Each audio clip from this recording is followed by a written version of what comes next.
So picking up now with oxygen, let's look at its electron configuration. It has an atomic number of 8 protons, 8 neutrons, and 8 electrons that we need to configure in electron orbitals in various energy shells. So let's take a peek at that now and draw its electron configuration. So let's start with that.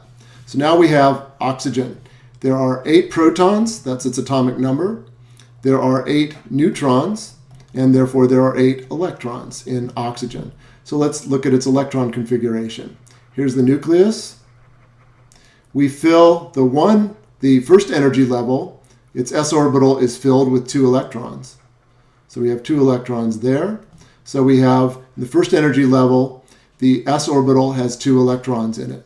And now that's full, that first energy level is full. It only has 1 orbital, the s orbital. Now we need to move to the second energy level. So we first fill the s orbital with 2 electrons. So we go to the second energy level, s, the s orbital with 2 electrons in it. That's not squared, again, that's 2 electrons in the s orbital at the second energy level. And then we can fill the py, px, let's say, and pz orbitals with 3 more electrons. So let's see where we've gotten so far. We have 2 electrons at the first energy level, 3, 4, 5, 6, 7 electrons at the second energy level, 2 in the s configuration, and 1 each in each of the p orbitals. So we would say 2px1, 2py1, let's say, and 2pz1. But that's only 7 total electrons. 1, 2, 3, 4, 5, 6, 7. And we have 8 electrons. So the next electron would double up with one of the electrons to form, to fill an orbital that would be one of the p orbitals. Let's say it was the x orbital. So now the electron configuration of oxygen can be shown as follows. And we can make this shorthand. We can say it's 1s2, 2s2, and 2p1, 2, 3, 4.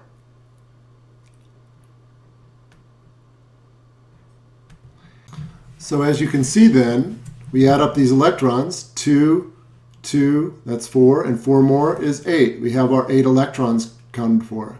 But look at the configuration of these electrons. 2 at the first level in an s orbital, 2 at the second energy level, the second energy shell in an s orbital, 2 in one of the p orbitals in the second energy level, and then 1 each alone in each of the other 2 p levels at this energy shell. So what we have are solo electrons in 2 orbitals, the two of the p orbitals at the second energy level. Now you might ask, well, why doesn't this electron jump into here and make a pair? Well, it's more energetically favorable for these electrons to be alone because of electron repulsion. So we fill these shells, as we've talked about before, sequentially. So we filled the 1s level, we filled the 2s level, we filled first each of the 3, we added electrons, single electrons to each of the 3 p orbitals at the second energy level. And then we had another electron to add, so we added it to, let's say, the px orbital. It could have been y or z, but we just chose x, let's say. And then there are 2 solo electrons. Now, remembering the octet rule, that it's energetically favorable, it's thermodynamically favorable for atoms to fill their valence shell, to fill their outermost shell with electrons. Each of these 2 electrons in each of these 2 orbitals would like to acquire another electron to help them fill their orbitals and thereby fill the electron shell. And this has very important consequences for a chemical bonding. So let's look at 2 oxygen atoms now. So we'll draw an oxygen atom over here. There's the nucleus. We've got 2 electrons in the first energy level in an s orbital. At the second energy level, we've got 2 electrons in an s orbital.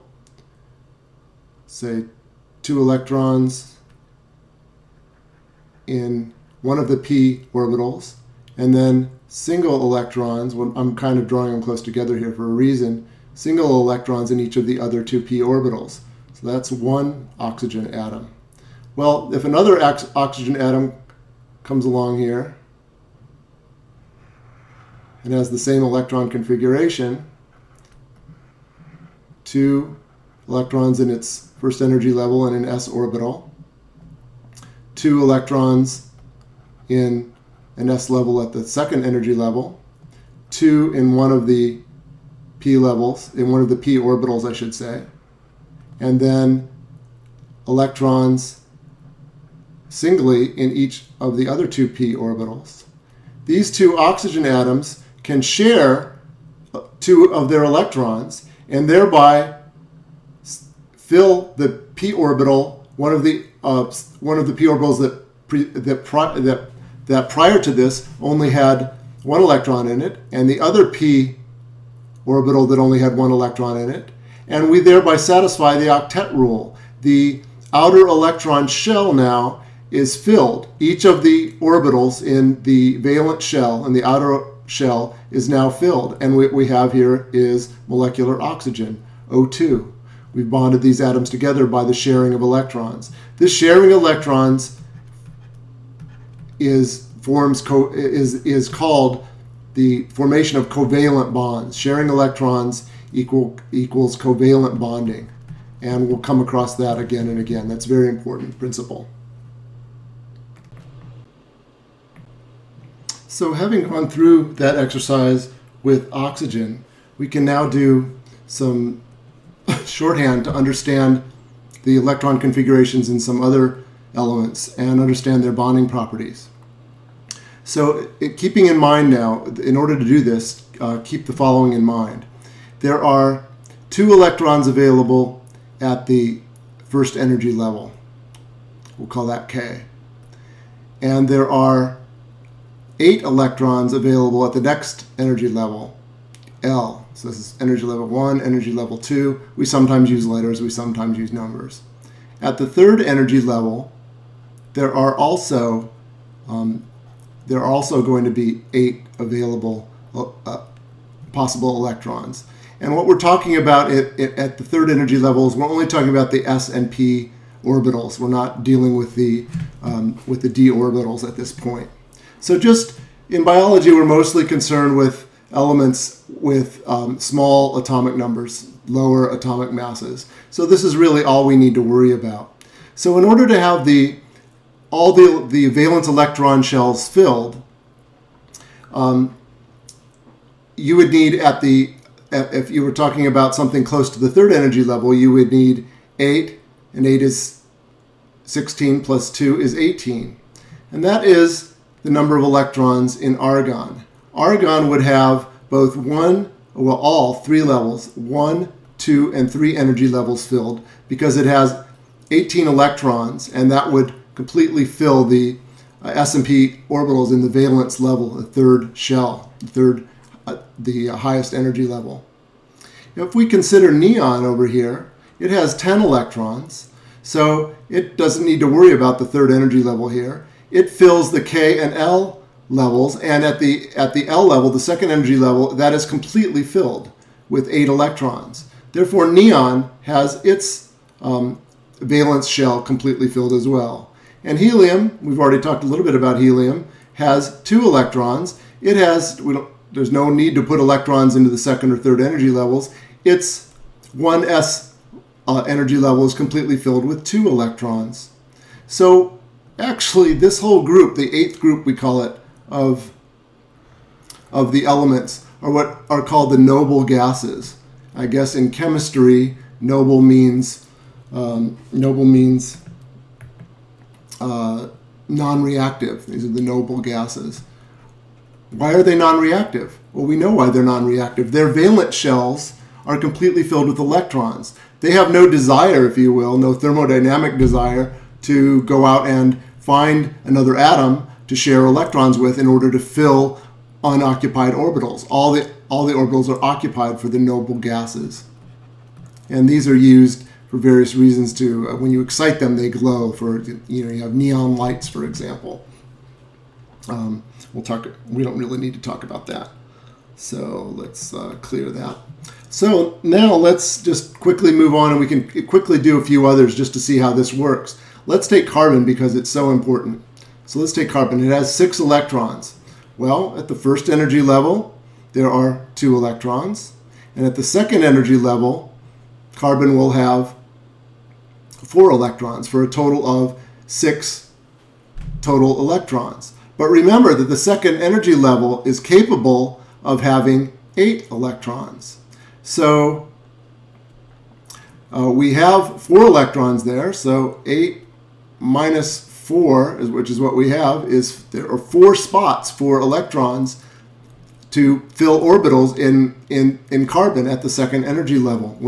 We would like to fill the valence shell of carbon, the second energy level of carbon, by sharing electrons with 4 other atoms. And this is why carbon can form 4 bonds. So we often see compounds like this, for example, methane.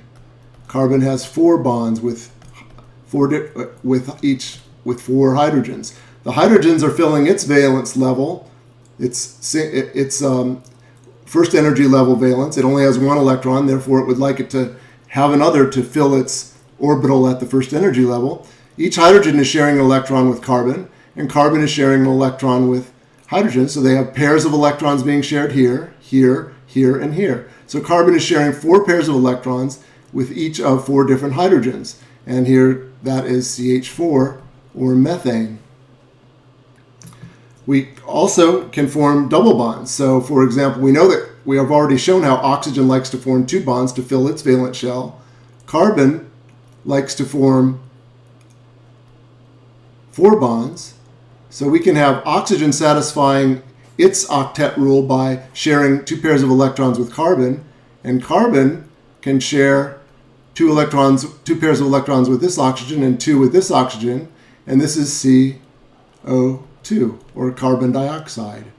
So you can see how the number of bonds that can be formed, here we have double bonds, can be dictated by the octet rule, or the understanding of how electrons are shared in the valence shells, in the outermost energy levels. Let's take one more example here, or 2 more examples real quickly. And let's look at magnesium. It has 12 electrons, 12 protons, 12 neutrons, and 12 electrons. So if we look at the arrangement of the electrons, the electron configuration in magnesium, we see that at the first energy level, it has 2. At the second energy level, there would be 8, so that's 10 electrons. And at the third energy level, there would be 2.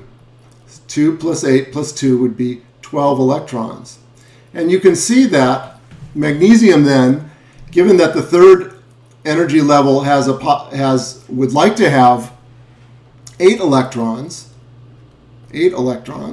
but there are only 2 in magnesium's third energy level, it's easy for magnesium to give up those 2. It's energetically favorable almost for magnesium to lose 2 electrons, to give up 2 electrons, so that it has its second energy level filled, its valence shell at the second energy level will be filled, and it will just have given up 2 electrons. But remember, electrically neutral atoms have equal numbers of protons and neutrons. So if magnesium with 12 electrons dumps 2 electrons, so we have 2 electrons that are dumped, then what we end up with is a magnesium cation. It has it has a charge of +2 because it's given up 2 electrons. Therefore, there are 2 more protons than electrons, and we have a double positive charge on magnesium. So in the next part, we'll look at a couple other examples rather quickly.